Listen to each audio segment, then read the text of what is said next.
Bincang UNESA bisa. Masih dari lantai 2 Gedung Rektorat Kampus UNESA Lidah Wetan. Saya Tia Eser menyapa Anda kembali rekan UNESA dan juga masyarakat di luar sana yang selalu setia stay tune di podcast Radio UNESA.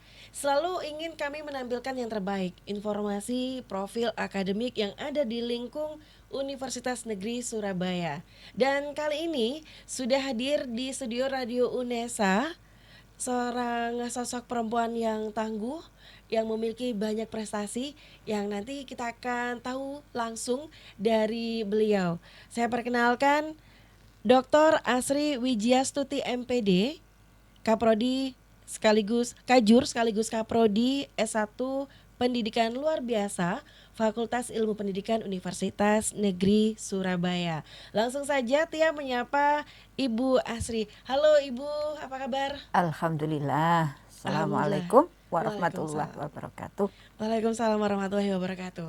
Ibu Asri ini adalah untuk jenjang pendidikannya, untuk S1-nya di IKIP Malang, S2-nya di IKIP Surabaya, yang sekarang UNESA nggak Ibu? Ye, Kemudian S3-nya di UNER. Dan untuk jabatannya beliau pernah menjadi Kapus Pengembangan Wilayah LPPM UNESA, Sekprodi S2 PLB atau Pendidikan Luar Biasa di UNESA selama 2 periode. Kemudian beliau juga pernah menjabat Kepala Asrama Mahasiswa UNESA. Kemudian juga berdedikasi untuk semua kegiatan akademiknya di SM3T di UNESA, yaitu sarjana, kepanjangan dari sarjana mendidik di daerah terdepan, terluar, dan tertinggal. Kemudian di tahun 2013 mewakili Universitas Negeri Surabaya untuk 10 besar dosen berprestasi.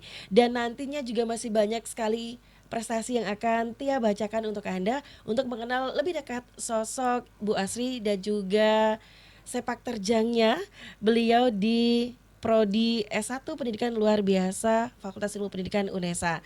Bu Asri, senang bisa bertemu dengan orang-orang yang memiliki semangat, memiliki dedikasi tinggi di dunia pendidikan.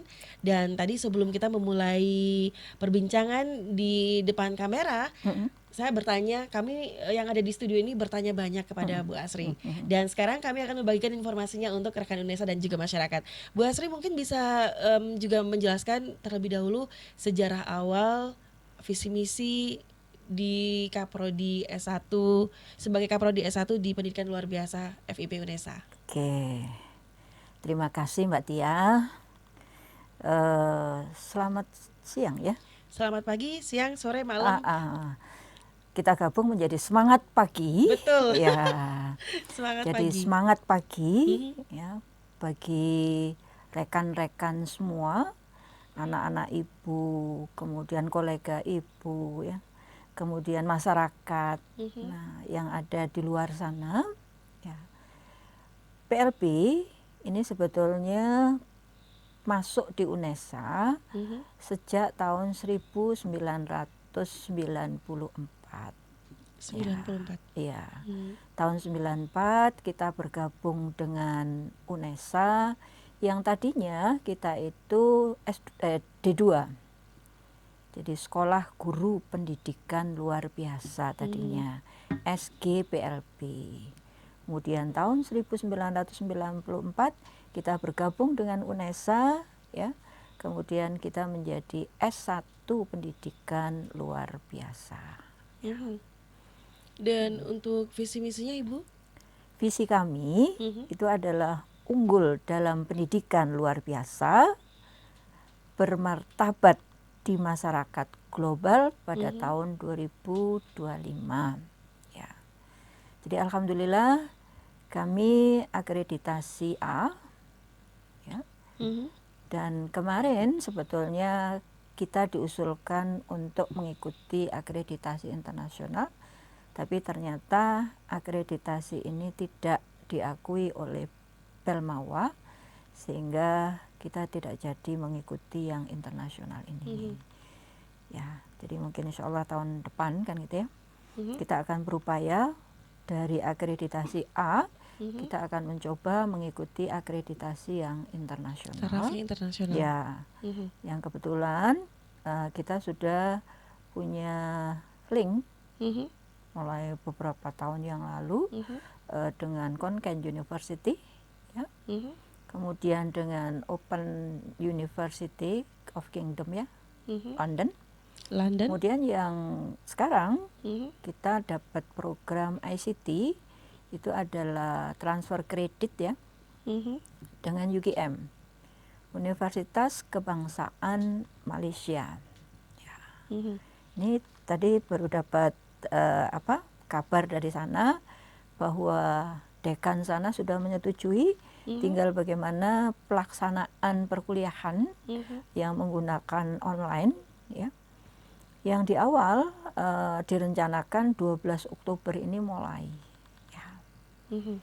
Kemudian yang baru-baru ini kita dapat juga, kita menerapkan mengikuti MBKM Permata Sakti, ya. Ya, di Prodi kita dapat inbound, jadi mahasiswa yang dari luar-luar mengikuti perkuliahan pendidikan inklusi sebanyak 61 mahasiswa. Ya, itu dari Sumatera, ada dari Jakarta, ada ya dari mana-mana, itu sejumlah 61 mahasiswa. Kita sudah mulai sejak ini pertemuan kedua. Ya. Kemudian kita juga, mahasiswa saya PLB itu keluar outbound Permata Sakti, ada 18 mahasiswa, ya. 18 mahasiswa, ada yang di UPI, ada yang di UNJ, ada yang di Undiksa, ya. Kemudian satu lagi di Unpad, ya. Jadi ada 18 mahasiswa yang mengikuti belajar di luar kampus, ya. Belajar di luar kampus. Ya, Apakah itu sejumlah termasuk 18 mahasiswa. Ini mungkin embrio, ya, untuk pelaksanaan MBKM, ya, Merdeka Belajar Kampus Merdeka, ya. Yang sebetulnya kalau Permata Sakti kan sudah sejak lama, ya, dan kita selalu ikut kan gitu, ya. Tapi ini agak berbeda kan gitu, ya. Ya, jadi alhamdulillah, jadi dari mahasiswa saya ada 18, kemudian kita dapat inbound itu 61. Ini sebuah pengalaman bahwa kita akan memberikan fasilitasi sehingga sosialisasi kan mau atau tidak, itu melalui pembelajaran yang bagus, itu akan dibawa ke kampusnya masing-masing kan gitu, ya, seperti itu. Untuk pelaksanaan sendiri di masa pandemi begini bagaimana Ibu? Apakah semuanya melalui daring? Karena kan ada yang bisa jadi di pendidikan luar biasa ini mata kuliah yang ada prakteknya gitu. Ya. Bagaimana mengatasinya untuk Ya. PLB? Ada beberapa hal kebijakan, ya, yang harus kita patuhi kan gitu, ya. Namanya kebijakan kan bagaimanapun kita harus laksanakan. Betul. Ya. Bahwa pelaksanaan perkuliahan untuk menjaga semuanya sehat itu nomor satu. Betul. Ya. Jadi sekarang itu tidak lagi bagaimana kita dapat berapa materi yang kita peroleh, tapi yang jauh lebih penting itu adalah sekarang sehat kan itu, ya. Sehat, betul. Nah, dari situ maka ada kebijakan semua dalam online learning kan gitu, ya. Nah, dari kebijakan ini memang ada beberapa yang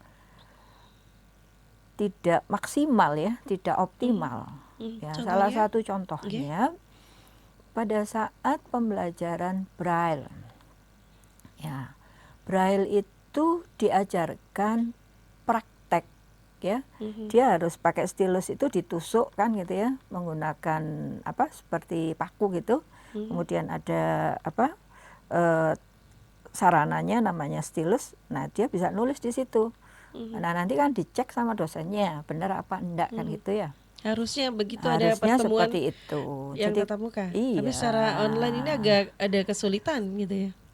Secara Atau pada online, saat ya, secara online praktek tetap, tetapi tidak optimal, ya, tidak maksimal. Tidak maksimal. Meskipun bisa menggunakan virtual kan itu, ya. Jadi virtual, menggunakan virtual laboratorik gitu, ya. Ini begini, tapi menggunakan virtual. Tapi sangat berbeda. Memang itu rabaan, ya. Iya, ketika menyentuh langsung, ya. Iya, rabaan. Atau apakah ketika ada perkuliahan online ini, teman-teman mahasiswa di PLB ada pendampingnya? Karena kan untuk kondisi kebutuhan khusus, atau mereka dibiarkan sendiri berhadapan secara daring itu, atau mereka memang ada pemandunya, ada pendampingnya di rumah? Ya, jadi artinya mahasiswa saya kebetulan ada yang tunanetra, ada yang autis, ada yang tunarungu. Ya, ketiga-tiganya itu memiliki karakteristik yang sangat berbeda. Ya, saya sendiri pada saat mengajar yang tunanetra, padahal Tutik Mulyani ini anak yang tergolong cerdas sekali, tunanetra total. Ya, pada saat saya mengajar Vilen menggunakan Vinesa, dia nggak akses. Ibu saya tidak bisa mengikuti perkuliahan yang ibu sampaikan. Jadi karena ya yang di Vinesa yang saya rancang kan memang banyak gambar kan gitu ya. Betul. Jadi banyak visual yang ada di situ kan gitu ya. Tutik ini belum bisa mengakses gitu ya. Nah, dia tunanetra total kan gitu ya. Nah, dan kalau gambar kan nggak bisa diterjemahkan dalam sound kan. Betul. Ya, kalau tulisan dia masih bisa menggunakan sound pakai program JAWS itu kan gitu ya. Akhirnya bagaimana Ibu untuk Tuti ini? Akhirnya saya pakai double kuliah. Jadi satu pakai WA group. Jadi WA group satunya pakai Vinesa. Sehingga yang di situ saya terjemahkan dalam bentuk tulisan di WA group. Nah, sehingga dalam bentuk tulisan ini dia bisa merubah menjadi suara. Ya. Berarti ada alat komunikasi khusus ya untuk mereka, karena jadi di laptopnya dia itu ada program yang namanya JAWS kan gitu ya. Itu mereka wajib memiliki atau dari kampus Ibu? Karena mereka kan di tingkat mahasiswa memang seharusnya sudah punya bekal itu gitu loh. Kalau sudah bisa masuk di UNESA, ya dia harus sudah bisa prepare itu ya. Ya, itu sudah lewat. Jadi dia ada di SMA harusnya seperti itu. Kan gitu ya. Cuman memang kita tidak siap untuk bisa memfasilitasi dengan benar pada saat di belajar dari rumah ini gitu loh. Dan dapat kita bayangkan si Tuti ini kan orang tuanya jual gorengan kan gitu ya. Nah, kalau dia harus akses terus dengan kondisi yang begitu kan ya agak apa ya, dari sisi ekonomi, dari sisi jaringan, dari sisi ini kan gitu ya, itu memang fasilitas yang perlu dipikirkan juga untuk yang anak-anak spesial dan luar biasa ini gitu loh.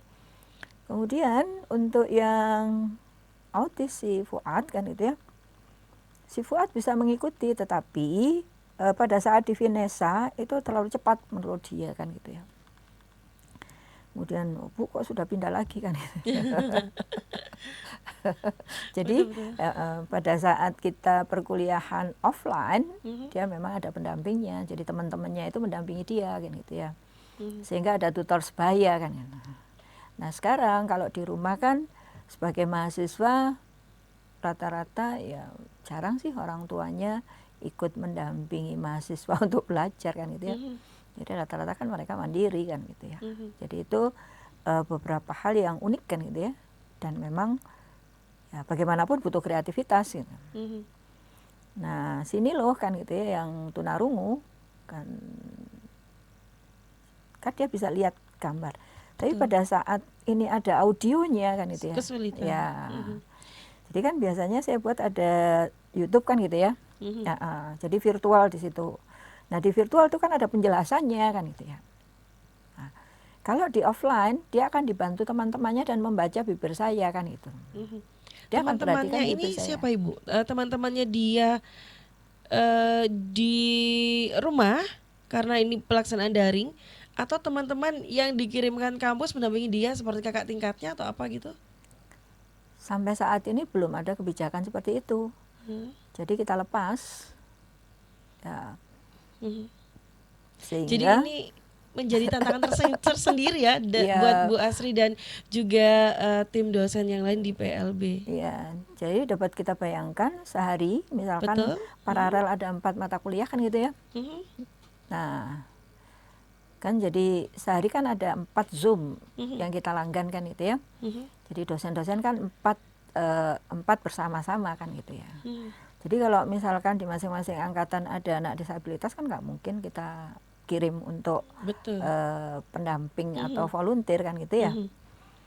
Nah inilah kebetulan yang kita butuhkan di kepedulian masyarakat kan gitu ya. Jadi masyarakat itu juga harus aware bahwa anak-anak ini tidak hanya anak UNESA gitu loh. Mhm. Mereka juga anak bangsa dan anak-anak mereka juga gitu loh. Mhm. Jadi kalau di komunitas ada kelompok dan dia butuh belajar ya dia akan menawarkan, "Oh enggak, saya dampingi," kan seperti itu kan gitu ya. Ibu, masih banyak pertanyaan yang ingin saya tanyakan juga terkait mata kuliah apa yang mereka dapatkan, kemudian berapa jumlah atau daya tampung mahasiswa yang ada di PLB FIP UNESA ini. Tapi Ibu bisa menjawabnya setelah kita break dulu ya Ibu. Oke. Untuk rekan UNESA jangan kemana-mana karena saya lihat juga Ibu Asri akan kembali bersama Anda.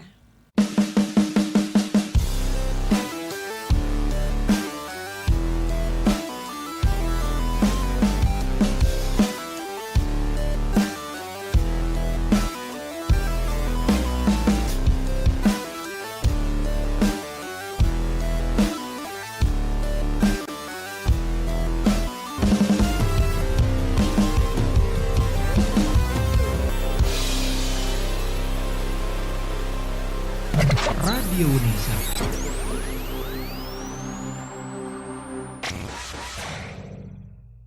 Radio UNESA Informasi Edukasi dan Prestasi hadir sejak 13 Februari 2020 bertepatan dengan Hari Radio Sedunia. Radio UNESA memenuhi kebutuhan informasi seluruh sivitas akademika UNESA dan masyarakat. Melalui informasi edukasi hingga hiburan disajikan selama 24 jam non-stop. Rekan UNESA bisa mendengarkan via streaming di radiounesa.com atau www.unesa.ac.id. Secara audiovisual juga bisa disimak di kanal YouTube Radio UNESA. Langsung saja download aplikasi Radio UNESA di Play Store dan jadikan Radio UNESA teman beraktivitas Anda. Inilah Radio UNESA, informasi edukasi dan prestasi.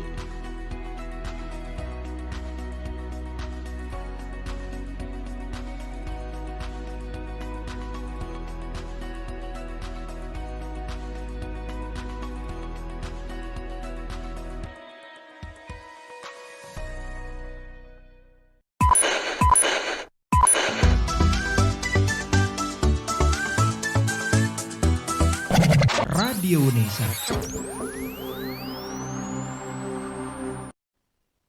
Senang sekali saya Tia bisa kembali menyapa rekan UNESA dan juga teman-teman yang lain yang sedang menyimak podcast Radio UNESA. Dan masih banyak informasi yang ingin saya gali dari Bu Asri terkait dengan apapun yang ada di S1 Pendidikan Luar Biasa Fakultas Ilmu Pendidikan Universitas Negeri Surabaya. Di awal Bu Asri sempat menyampaikan ada mahasiswanya yang berkebutuhan khusus, satunya bisa mendengar tetapi belum bisa melihat, satunya bisa Melihat tetapi tidak bisa mendengar. Nah, apalagi di masa pandemi ini sangat tidak mungkin untuk mengadakan kelas bertemu tatap muka langsung. Betul. Jadi semuanya dilakukan dengan daring. Dan tim dosen termasuk Bu Asri sedang membuat desain bagaimana mahasiswa yang terdaftar di Pendidikan Luar Biasa S1 FIP UNESA ini bisa mendapatkan ilmu atau mata kuliahnya gitu ya. Iya. Dan saya kembali ke Bu Asri. Bu Asri, saya masih juga penasaran untuk teman-teman mahasiswa yang ada di PLB FIP UNESA ini sebelum masuk menjadi mahasiswa, apakah ada ilmu tertentu atau mereka harus apa sih yang harus mereka lakukan atau miliki untuk bisa menjadi mahasiswa di PLB? Kemudian apakah mereka juga melalui jaring seperti tes SBMPTN atau tes khusus seperti apa Ibu? Oke. Jadi pada prinsipnya jurusan pendidikan luar biasa sama dengan jurusan-jurusan yang lain. masuknya mengikuti tahapan-tahapan yang ada di kebijakan universitas ya. Mulai dari SNMPTN, kemudian mandiri kan ada itu ya. Kemudian ada program khusus yang ini jarang diketahui oleh masyarakat umum, ada jalur khusus untuk anak-anak disabilitas. Ya. Cuman karena yang dipelajari di PLB itu ilmunya cukup berat ya. Jadi tidak sekedar bahwa dia disabilitas harus masuk PLB, harusnya disabilitas bisa masuk ke jurusan-jurusan yang lain. Tapi kalau disabilitas ini masuk ke PLB, maka dia juga harus mempelajari nanti semacam anatomi, dia harus tahu, kemudian psikologi dia juga harus pelajari, kemudian dia harus belajar CP-nya, dia harus belajar braille-nya kan gitu ya. Dia harus belajar kecakapan hidup sehari-hari ya. Kemudian termasuk dia harus belajar juga bagaimana mengajar matematika, bagaimana mengajar IPA, bagaimana mengajar humaniora, bagaimana mengajar seni, keterampilan, sehingga kemampuan itu ya memang rata-rata dan di atas rata-rata. Jadi jangan dibayangkan bahwa kalau masuk PLB itu siapapun bisa masuk. Tidak kan gitu ya. Anak-anak kami itu adalah anak-anak yang kan gitu ya.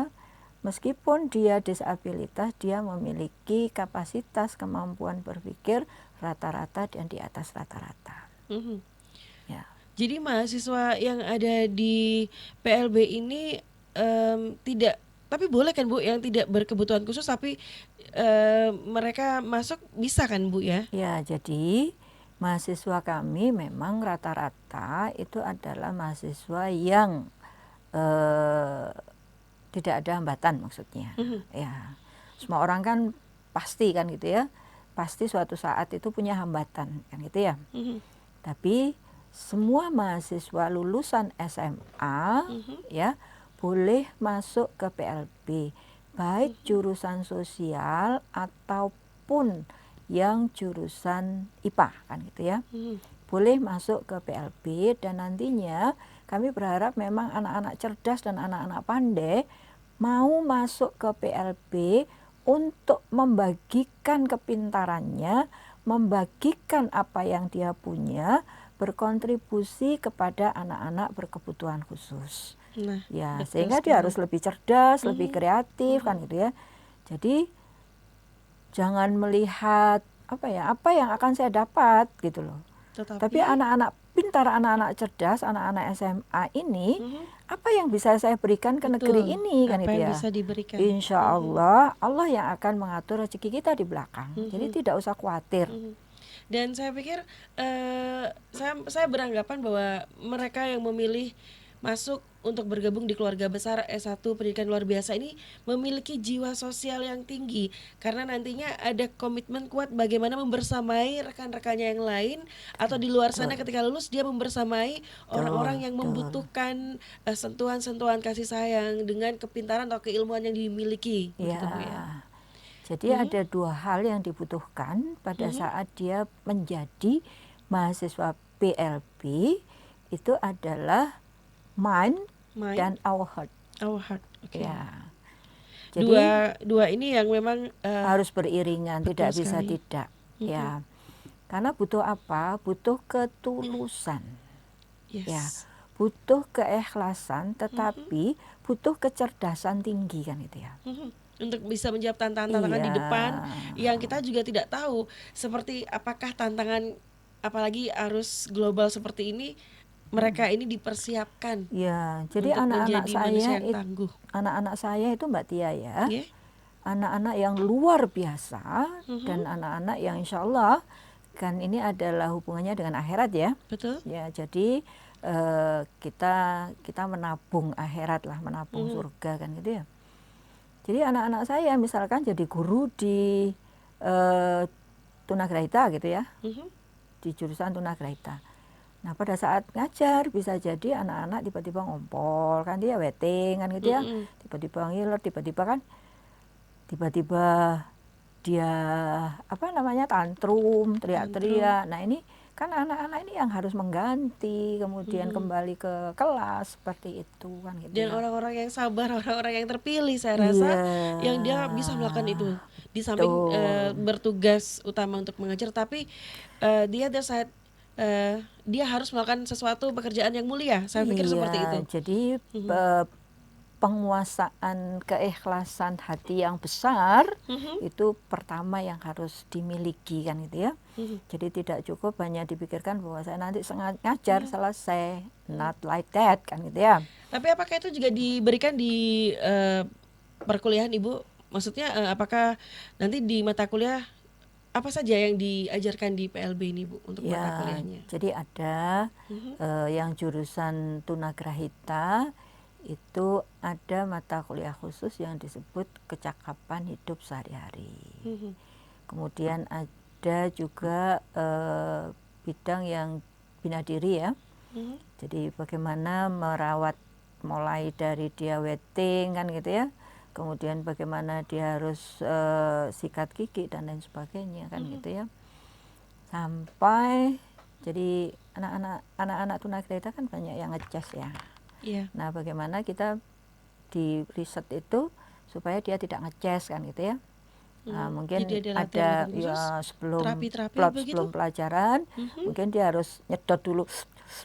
Oh, Nah, gitu, jadi dikasih oke. minuman sedot kan gitu ya. Jadi memang semua diawali dengan dikondisikan terlebih dahulu sebelum belajar, sehingga mahasiswa harus paham betul terkait dengan siapa yang mau diajar. Jadi sama-sama tunagrahita tapi masing-masing punya karakteristik sendiri. karakteristik Ya, sendiri. ada yang sangat jago melukis. Ya sudah, jangan diberi matematika terlalu banyak. Jadi matematikanya cara mengajarnya melalui melukisnya kan gitu ya. Butuh berapa? Oh sekian. Ya itu sudah belajar matematika, jarak kan.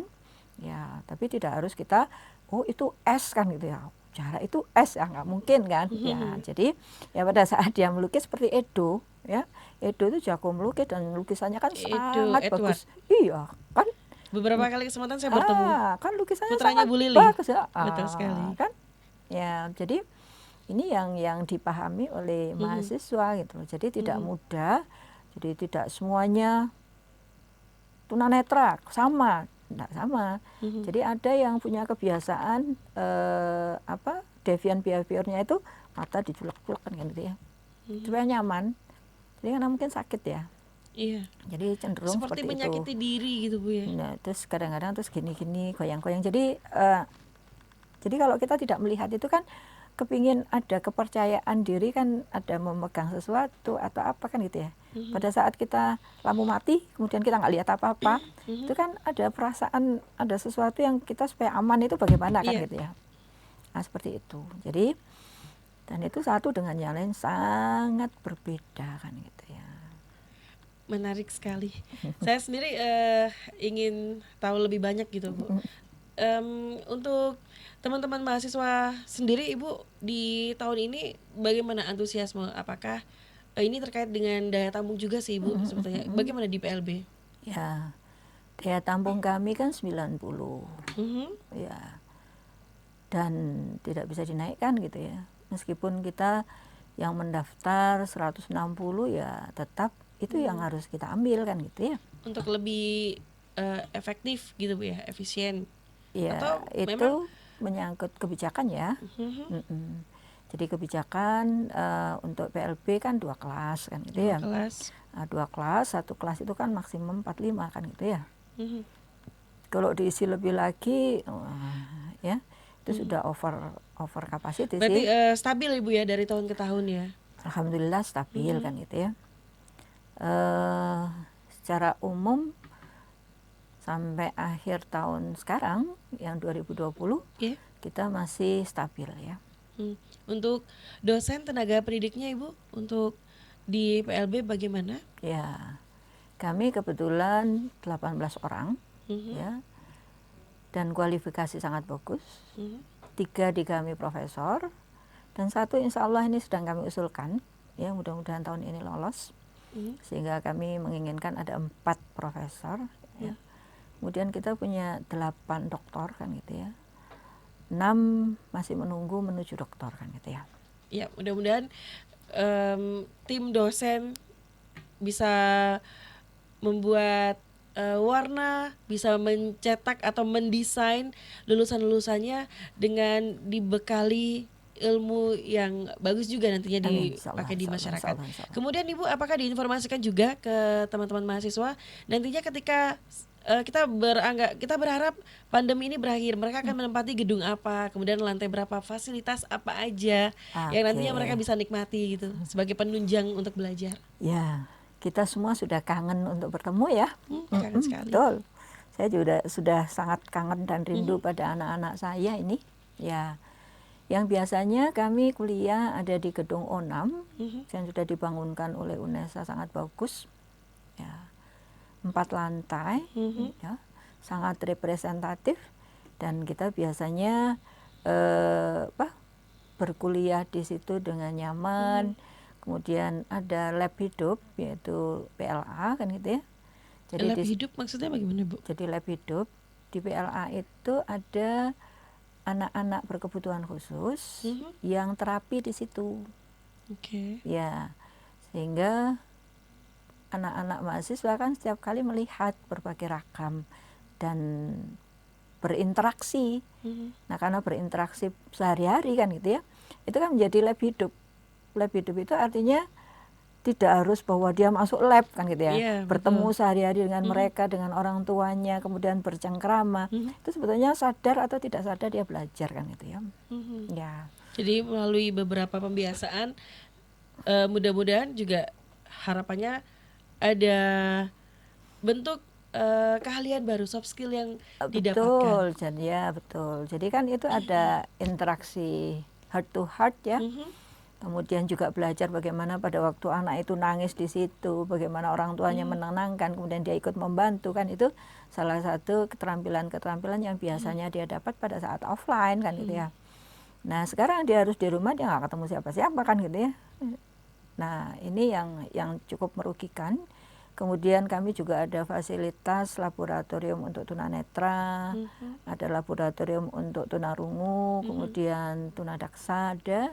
Kemudian ada yang cukup lengkap yaitu laboratorium untuk tunagrahita. Saya percaya setiap anak itu terlahir dengan keunikan tersendiri, dengan prestasi yang diraih melalui banyak hal. Nanti kita akan bicara banyak juga seputar prestasi yang dimiliki baik dosennya maupun mahasiswanya, bahkan juga alumninya. Tapi setelah yang satu ini, Bu Asri, jangan kemana-mana, rekan Unesa, saya akan kembali bersama Anda.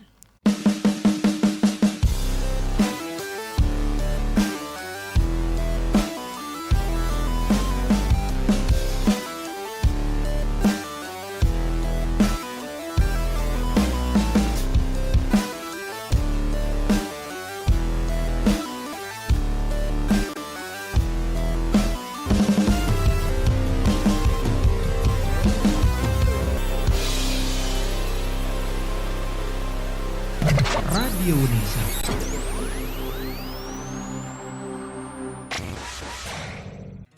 Radio Unesa, informasi edukasi dan prestasi hadir sejak 13 Februari 2020 bertepatan dengan Hari Radio Sedunia. Radio Unesa memenuhi kebutuhan informasi seluruh sivitas akademika Unesa dan masyarakat. Melalui informasi edukasi hingga hiburan disajikan selama 24 jam non-stop. Rekan Unesa bisa mendengarkan via streaming di radiounesa.com atau www.unesa.ac.id.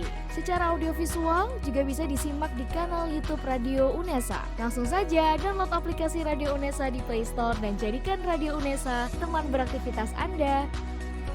Inilah Radio Unesa, informasi edukasi dan prestasi.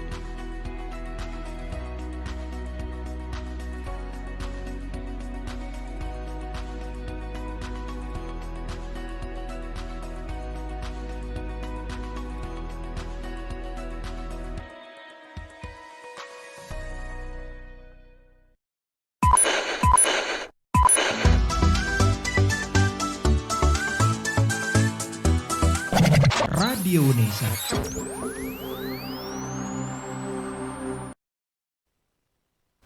Masih di Bincang Unesa, bisa di segmen yang terakhir ini tentunya saya ingin juga Bu Asri memberikan informasi terkait bagaimana istimewanya seorang anak ini yang mungkin setiap orang atau siapapun ingin kondisi yang sempurna, tetapi Allah sudah memberikan porsi yang berbeda dengan keistimewaan yang berbeda pula. Dan saya yakin orang-orang terpilih lah yang bisa membersamai orang-orang yang seperti ini. Dan untuk sosok yang mendedikasikan diri di dunia yang penuh keistimewaan ini, tentunya saya juga tertarik, saya penasaran apa yang menjadi motivasi seorang Bu Asri ini untuk memberikan semuanya yang dia punya, yang beliau punya, yang terbaik deh untuk teman-teman yang berkebutuhan khusus ini. Satu hal, hidup itu menarik kalau kita bisa memberikan manfaat bagi yang lain, kan gitu ya. Betul. Jadi hidup itu menjadi tidak membosankan, ya, kalau kita berbagi, kan gitu ya. Dan hidup itu menjadi jauh lebih indah kalau kita sendiri bisa memaknai hidup itu sendiri. Dan kita yakin bahwa di surat Abasa itu ya, itu sebuah teguran dan kita harus membumikan, kan gitu ya, bahwa semua itu adalah ciptaan Allah, namanya manusia. Hanya manusia sendiri yang melabel. Oh, ini berbeda, itu berbeda, ini kelas A, ini kelas B, ini kelas C. Yang pada intinya justru di anak-anak berkebutuhan khusus inilah, ya, malaikat dan Allah berada di situ. Ya. Insya Allah selama ini yang saya peroleh, ya, selama kalau kita betul-betul tulus dengan mereka, dan betul-betul tidak ada tendensi saya dapat apa, saya nanti akan seperti apa. Allah itu memberikan yang sangat lebih, kan gitu ya. Salah satu contoh saya, kan gitu ya, dengan background yang sebetulnya dari MIPA, itu terpilih untuk mengikuti semacam short course ya, di Jakarta sih waktu itu selama setahun, kan gitu ya. Dan itu didanai penuh dari HKI. Ya. Nah itu funding langsung dari Amerika, kan gitu ya, dari HKI. Kemudian tahun 2013 pula saya mendapatkan kesempatan short course ke Australia untuk mempelajari bagaimana sebetulnya mereka mengelola dan mendidik anak-anak berkebutuhan khusus. Jadi kalau di luar, anak-anak ini adalah anak-anak yang sangat istimewa dan mendapatkan fasilitas yang sangat bagus. Gitu loh. Dan saya yakin, kita semua yakin bahwa mereka ini membawa prestasi. Boleh diceritakan Ibu mungkin ada prestasi-prestasi dari tadi, kalau Bu Asri sendiri, saya membaca profil singkatnya beliau ini pernah di tahun berapa ya Bu ya? Menjadi 97. 97 saya. Beliau ini adalah juara pertama penyaji poster terbaik tingkat nasional. Kemudian di tahun 2001 sampai 2015, karena beliau ini memiliki boleh dikata beliau ini multitasking. Jadi jurusan MIPA tetapi punya kemurahan hati, punya dorongan kuat untuk mengabdi di PLB, di pendidikan luar biasa. Dan beliau ini juga termasuk, saya bilangnya apa Bu ya, relawan atau salah satu figur. Di tahun 2001 sampai 2015 beliau ini keliling naik sampah di Indonesia gitu ya. Sedikit ini profil beliau. Jadi kalau orang mikirnya Bu Asri ini kuapnya dimiliki gitu ya. Terus yang lain apa gitu, enggak ya Bu ya? Tapi artinya ini menjadi motivasi, inspirasi Mbak, ya. Iya betul Mbak Tia. Bisa jadi saya keliling Indonesia dengan berbekal sampah ya, karena ilmu sampah itu membawa saya diundang ke sana kemari se-Indonesia. Itu tidak lepas dari doa anak-anak saya yang tunagrahita, yang tunadaksa, yang tunanetra ini gitu loh. Jadi bisa jadi rezeki saya di sini ada keikhlasan, saya dibawalah di satu sisi yang lain kan gitu ya. Betul. Ini adalah pelajaran kehidupan yang tidak ada di bangku kuliah, tetapi ada dalam Betul. kehidupan. Dan Ya. ini dirasakan oleh seorang Dr. Asri Wijiastuti MPD. Ya. Bagaimana untuk bisa bersinergi, untuk bisa bermanfaat itu banyak sebetulnya yang bisa dilakukan Ibu ya. Betul, betul. Mhm. Dan alhamdulillah mahasiswa saya Mhm. tahun kemarin itu mendapatkan juara 1 di BIMNAS ya, waktu di Juara 1 Bali. BIMNAS. Ya. Jadi Mbak Ida itu berhasil masuk bersama anak Vio kan gitu ya. Mhm. Nah, kemudian tahun sebelumnya juga masuk di BIMNAS. Jadi alhamdulillah mahasiswa juga banyak yang berprestasi. Kemudian ada beberapa mahasiswa saya yang kebetulan alumni ya. Mhm. Si Rizky ini mendapatkan reward juga untuk ikut pelatihan kepemimpinan di Australia. Di Australia, dan itu dibiayai penuh ya Ibu ya. Dibiayai penuh kan gitu ya. Dan saya nanti ini dapat salah satu alumni andalan saya, Mas Asar ya. Dia Mas Asar. Iya, dia kan dapat beasiswa LPDP di Australia full. Sekarang jadi dosen luar biasa di tempat kami. Mudah-mudahan ini akan menjadi support bagi kami semua, support, iya. dan kami akan menjadi lebih bagus dan lebih baik. Karena ke depan di kurikulum MBKM ini kami berencana sesuai dengan hibah yang kami terima. Alhamdulillah PLB dapat hibah MBKM. Ya, kita berdelapan, satu UNESA yang dapat ya, dari Fakultas Ilmu Pendidikan kebetulan 2. Kami di jurusan PLB dan PGSD itu mendapatkan hibah dana untuk merestrukturisasi kurikulum Merdeka Belajar Kampus Merdeka. Dan kami merencanakan untuk sinergis pentahelik ya. Jadi sinergisnya itu dengan komunitas, dengan perguruan tinggi, kemudian dengan stakeholder ya. Sehingga bersama-sama harapannya mahasiswa keluar tidak cukup berbekal keilmuan PLB saja, tetapi dia juga punya value untuk menjadi entrepreneur, social entrepreneur tepatnya. Jadi tidak sekedar entrepreneur, tapi bagaimana seorang entrepreneur yang mampu untuk dengan tangan dinginnya merubah dari sisi sosial yang tadinya tidak dilihat menjadi dilihat gitu ya. Jadi salah satu yang kemarin kami jaring dari proses kami menyusun kurikulum MBKM ini, ada 40 wirausaha yang ada di masyarakat insan disabilitas. Nah, ini kan harus dilihat dan dievaluasi, diverifikasi apa yang bisa kita berikan ke mereka sehingga dagangan mereka bagus kan gitu ya. Betul.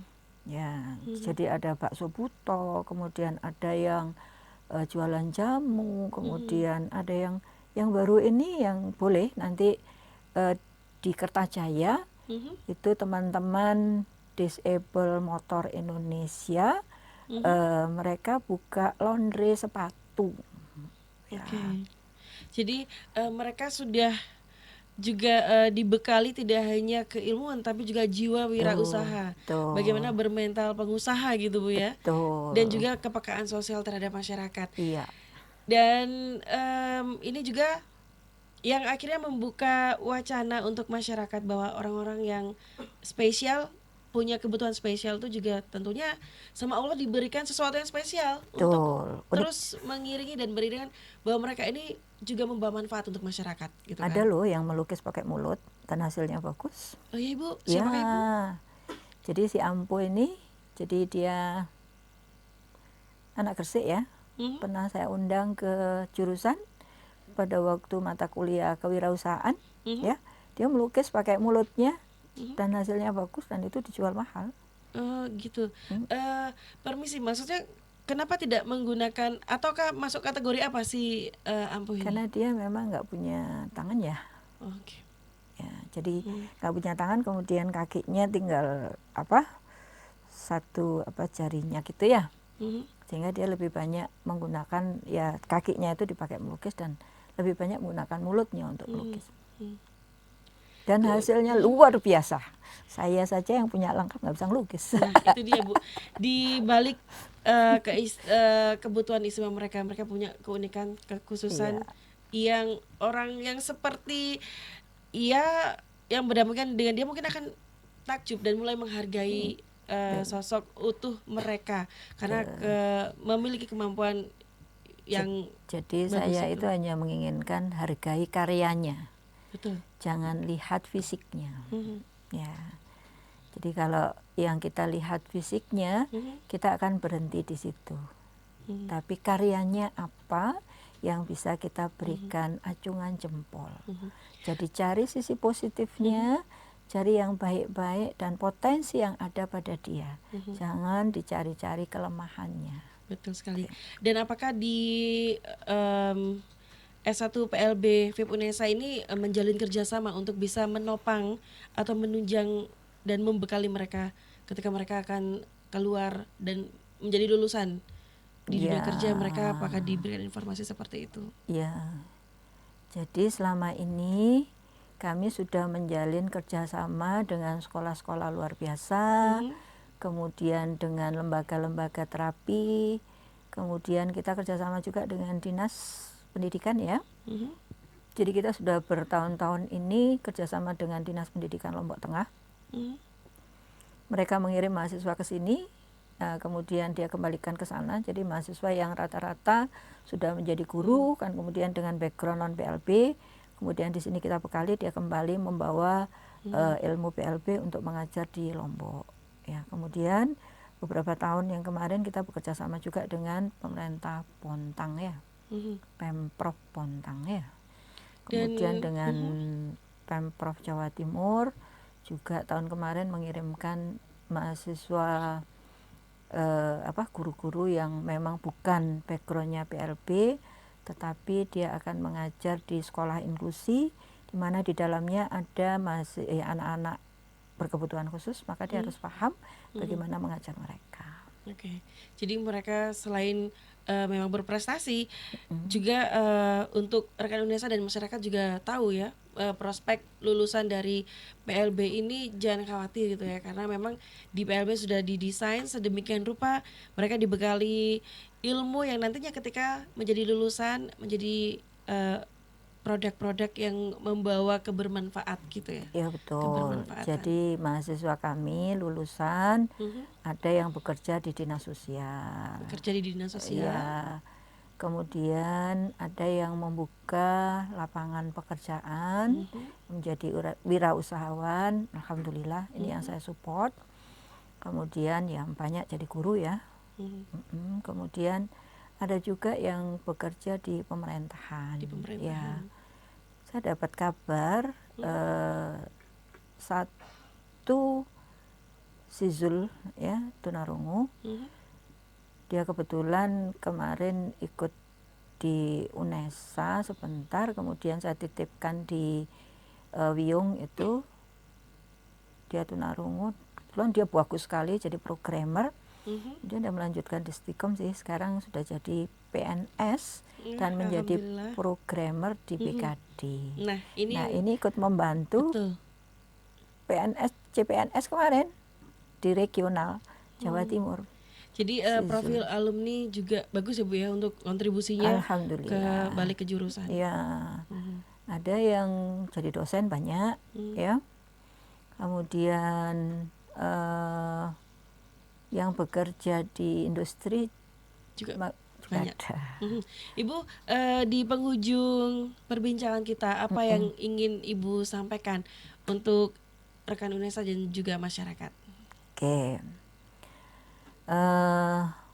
Untuk jurusan PLB ke depan, ya, kita akan menjalin bersama-sama bahwa kuliah dan masyarakat itu memang tidak bisa dipisahkan, apalagi kalau kita akan mengelola anak-anak berkebutuhan khusus. Jadi yang paling penting bagi anak-anak ibu mahasiswa dan calon anak-anak ibu yang akan masuk ke PLB, kalian tidak salah jurusan kalau memilih PLB, karena ini kita akan dapat dua. Ya. Satu, kita dapat keuntungan di dunia, dan yang kedua, kalau kita ikhlas, pasti kita akan dapat tambahan amalan, karena yang kita kerjakan semata-mata itu adalah membantu, melindungi, dan mensupport anak-anak berkebutuhan khusus di masa ke depan, dan akan menjadi anak-anak Indonesia yang sangat hebat. Baik, luar biasa, sebuah motivasi dan juga hari ini saya mendapatkan satu inspirator gitu ya. Jadi Ibu Asri ini menginspirasi saya dalam banyak hal, termasuk kepekaan beliau terhadap kondisi sosial, kemudian cintanya beliau yang diwujudkan dengan banyak sekali kegiatan, karena beliau dosen, banyak mendesain bagaimana, memikirkan bagaimana mahasiswa terutama yang berkebutuhan khusus ini punya kemampuan yang lebih. Sekali lagi, Allah menciptakan sesuatu yang unik dan tentunya disertai dengan banyak sekali Kelebihannya. Dan mudah-mudahan percakapan kita hari ini juga menginspirasi rekan UNESA dan juga masyarakat yang lainnya untuk lebih peka. Betul. Dan mudah-mudahan Surabaya menjadi kota yang ramah untuk anak-anak disabilitas. UNESA sudah? UNESA. Iya. Jadi UNESA tagline-nya kan selangkah di depan. Betul. Ya. Dan salah satu keunggulannya adalah disabilitas. Betul sekali. Ya. Dan terima kasih Sama-sama. Ibu Asri, Dr. Asri Wijastuti MPD, Kajur, Sukses. sekaligus Kaprodi S1 Pendidikan Luar Biasa Fakultas Ilmu Pendidikan Universitas Negeri Surabaya. Bangga UNESA punya beliau. Saya Tia Ezar, sekali lagi mengingatkan untuk Anda semuanya, jangan lupa untuk follow Instagram Radio UNESA, kemudian di kanal YouTube-nya di Radio UNESA juga. Jangan lupa like, subscribe, yang belum subscribe untuk jadi subscriber kita. Like, comment, share, kemudian untuk Facebook fanpage di Radio UNESA. Ibu, salam hormat saya untuk anggota keluarga. Semoga semuanya sehat untuk teman-teman di PLB, untuk mahasiswanya juga semuanya tetap semangat di era pandemi ini. Mudah-mudahan salam sehat. Salam sehat. Mudah-mudahan segera berakhir. Amin. Dan kita bisa beraktivitas secara normal, secara produktif. Betul. Saya Tia Ezar akan kembali menyapa Anda di beragam program di Radio UNESA. Wassalamualaikum warahmatullahi wabarakatuh.